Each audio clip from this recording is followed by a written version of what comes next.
I'm Jenna, and there's a vast world out there that I only caught glimpses of on TV when I was a child. Wild animals, breathtaking landscapes, and people speaking different languages. Driven by a desire to see this unknown world up close, I bravely studied abroad during my college years. In my new destination, I found the world I had been dreaming of. Despite the language barrier, I saw thriving communities, diverse creatures, and stunning vistas. I wanted others to experience this wonder too, so I got a job at a travel agency. I was in charge of tour planning, leveraging my study abroad experiences to handle everything from site inspections to negotiations. It was a whirlwind life, but I managed to balance it well with my personal life. I married Steve, a colleague, and found a rhythm between work and family.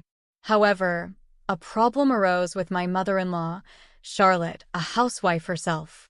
Charlotte believed women should stay home after marriage, while I didn't deny her viewpoint.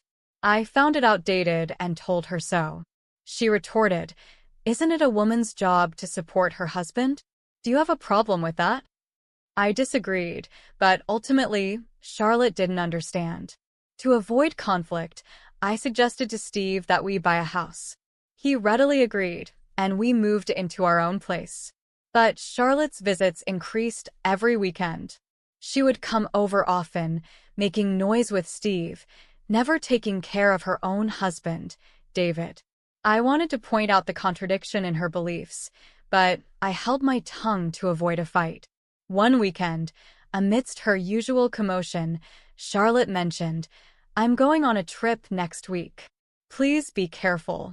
Surprise, I asked, "What are you saying, Charlotte?" "Jenna, you're coming too," she insisted. "But it's so sudden," I protested. "I have work." "It's a family trip, our in-laws' family to you," she challenged. "That's not what I mean," I stammered. "Then make it happen," she commanded. Seeing me troubled, Charlotte booked the hotel and said in a condescending tone, "I forgot to mention it's London. You've always bragged about working at a travel agency, right?" "I'm not bragging," I replied. "So you can handle it, right?" she pressed. Reluctantly, I agreed to the trip to London. When I studied abroad, I made many contacts. It might be difficult for other countries or regions, but I thought I could manage London. "Okay, I'll try. I have the plane tickets, so just book the hotel." You booked the flight but not the hotel?" I asked. Charlotte grinned. "I got the tickets.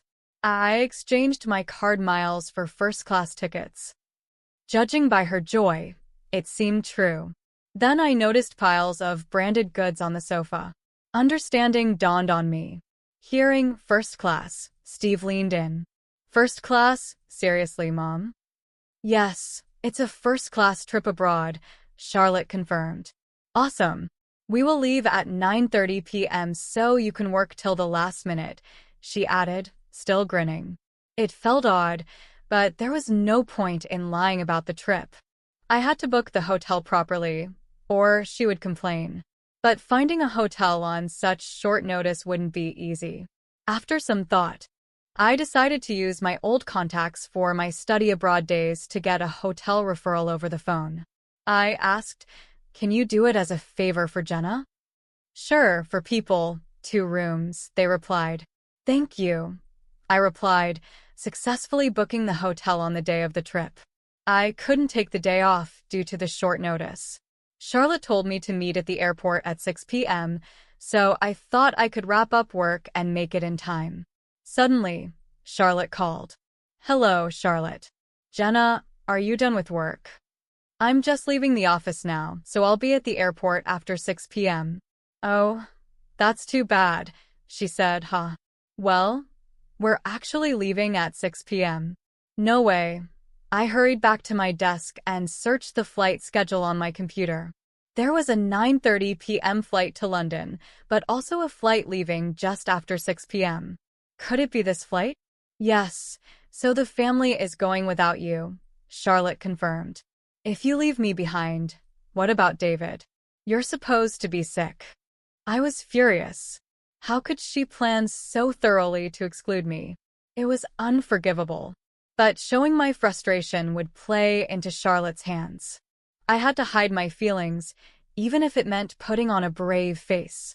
I clenched my teeth and said to Charlotte, "I'm the one who booked the hotel. So Steve knows the name. You can't do anything now." I could hear Charlotte laughing on the other end. Annoyed, I said, "Go without me then. That's better. We don't need a useless wife like you." Useless? What do you mean? You know you neglect housework for your job. Steve is complaining, I retorted. True, I was busy with work, but I had never slacked off on housework.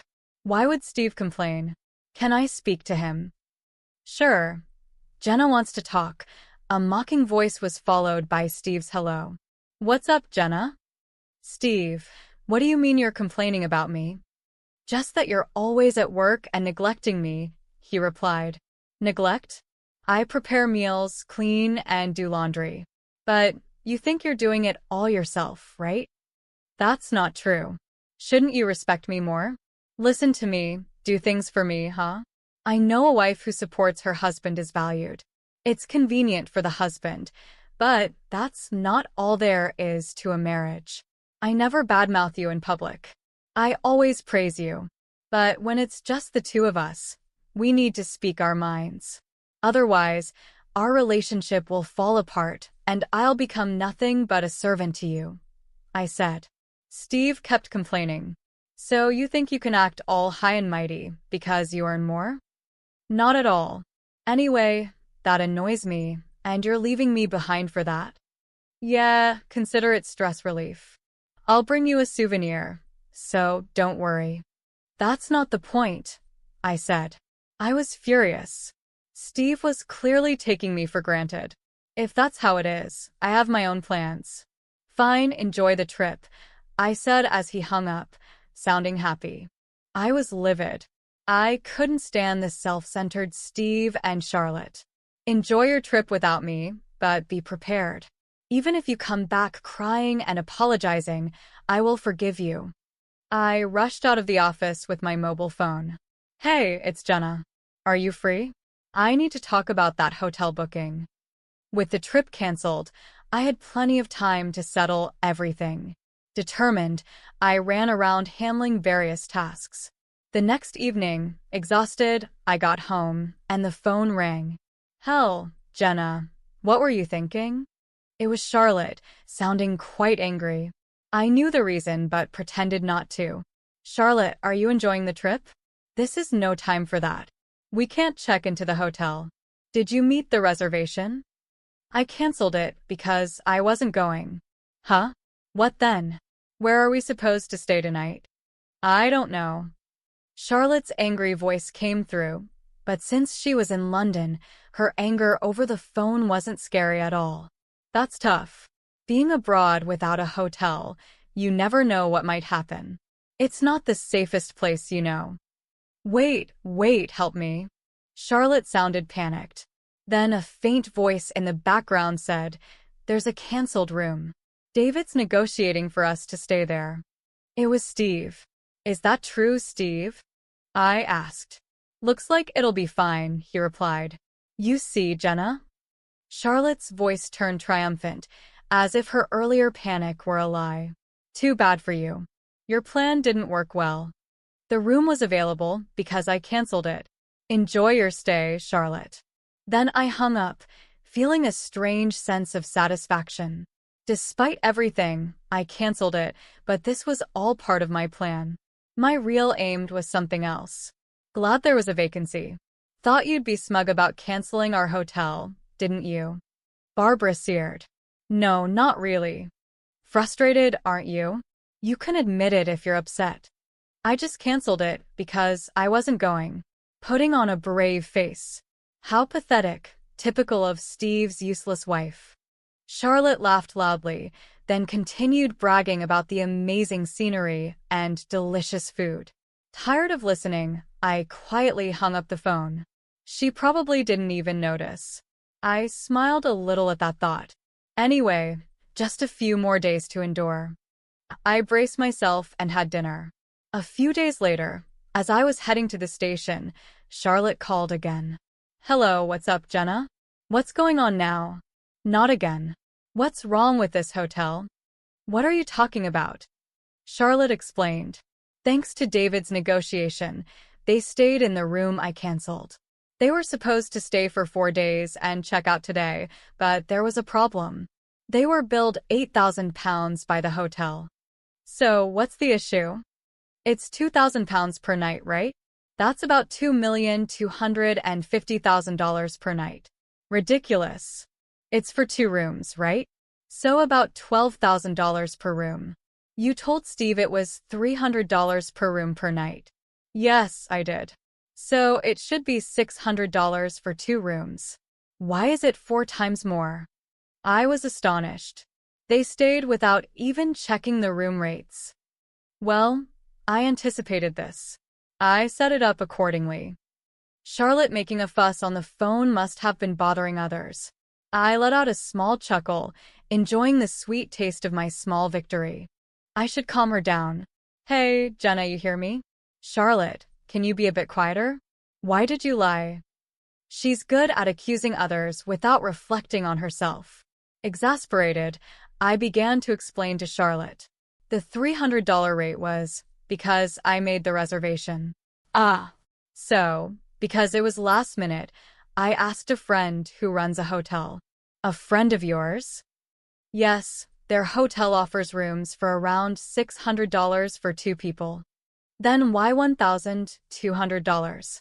That's the rate for a really nice room. My friend did me a favor. A favor. There were no other vacancies, so they arranged a nicer room. So, is this the regular price? Charlotte sounded flustered. When I heard from Charlotte there was no time left for the trip, so I told my friend any available room would do. The only vacancy was an expensive suite. My friend kindly gave a discount. Charlotte left me behind without asking, so I immediately told my friend the situation and got the room canceled. But I couldn't just leave Charlotte and the others without a hotel, so I asked to accommodate them at the regular price if they came. I knew Charlotte, having heard about the hotel from Steve, wouldn't check the price, and I was right. Come on, you should have said that. Yelling won't help. Please make sure to pay. We're not paying, Jenna, you pay. But if you don't pay, you'll be arrested. Arrested? Of course, troubles abroad can be messy. Are you okay with that? Charlotte seemed at a loss for words. As I was about to hang up, thinking I had won, Charlotte shouted, "Don't mess with me. You'll regret this when I get back." That's fine, but we're strangers now, right? Huh? Why? Well, you said it was a family trip, so since I'm not there, I'm not family, right? That's different. Before she could finish, David's voice came from the phone. What's all this yelling about? Be quiet. It's embarrassing. David seized the opportunity to intervene. I called up to him, and he noticed and responded. Jenna, are you okay? How's your cold? I never had a cold in the first place. Give me that. It seemed David took the phone from Charlotte. His voice grew louder. Jenna, can you explain everything? I can, actually. I told him everything from the beginning. His voice gradually lowered. I see, so that's why you didn't come. I'm sorry. I wanted to go. No, Jenna, you're not. It's Charlotte and Steve. From afar, I heard a whimper. Charlotte and Steve seemed frightened by David's anger. Realizing this, an idea came to me. Should I tell David what Charlotte has been doing? I thought so. David, can I tell you something? What is it? Charlotte comes to our house almost every weekend. When she throws away receipts, at our place, there are piles of them. What receipts? For brand goods? It's fine to buy a lot, but please dispose of the receipts at your place. Charlotte wasn't just being noisy at our house. She was secretly buying brand goods and disposing of the receipts at our place to hide it from David, thinking she wouldn't get caught this way. Of course. I'm a witness, so it's pointless. It seemed David didn't know. That's interesting to hear. Also, please tell her to stop bad-mouthing you at our place. She talks about me too. Yes, she says you don't earn much. Dana, too, calls him a useless D. Anything else? So, I spilled all my pent-up frustrations to David.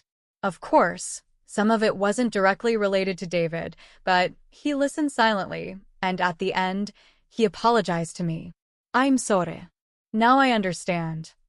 Understand what? Why Charlotte didn't want to use her card to pay for the hotel. Maybe probably because the cost was much higher than she expected, close to her credit limit. I'm sorry, that was unforgivable.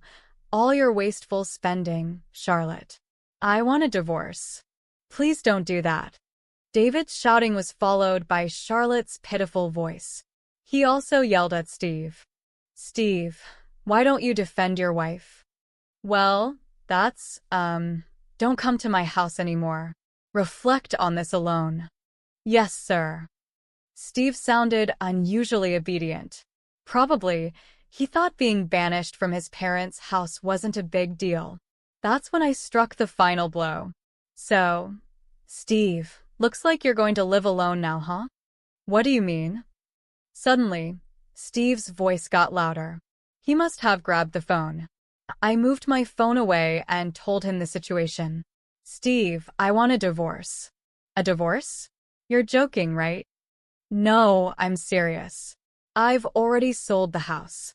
You sold it? Why would you do that without telling me? That's our house. No, it's my house, but I was paying a mortgage too. No, you weren't. What do you mean? I was giving you part of my salary every month. That was for living expenses. A few hundred isn't enough for the mortgage. Steve had been giving me a few hundred monthly. It helped with living expenses, but not enough for the mortgage, so I paid it alone. The house was in my name, so there was no room for complaint. This incident made me decide to divorce Steve. I sold the house, full of unpleasant memories of living with him. So, you'll be living alone. Wait, think it over. No, it's decided. I'll contact you once I find a place, then I'll send you the official notice. Official notice? Of course. I'll be claiming compensation in the divorce. Wait for me. Steve was crying on the other end, but I didn't care. I hung up the phone. After that, Steve and I divorced. Following discussions, David actually divorced Charlotte too. Charlotte, due to her wasteful spending, didn't get any compensation in the divorce and was left on her own. I was just thrown out of the room.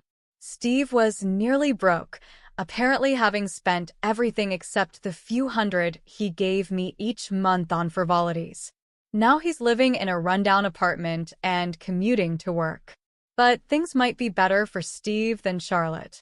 With no house or money and Steve's place too small, Charlotte had to take a live-in job. She's working hard from morning till night now. As for me, I'm doing great being single. I have more free time and can handle overseas negotiations. I've become a relied-upon figure at work, even hearing talks of a promotion to department head. Today, I'm busy flying around the world, planning new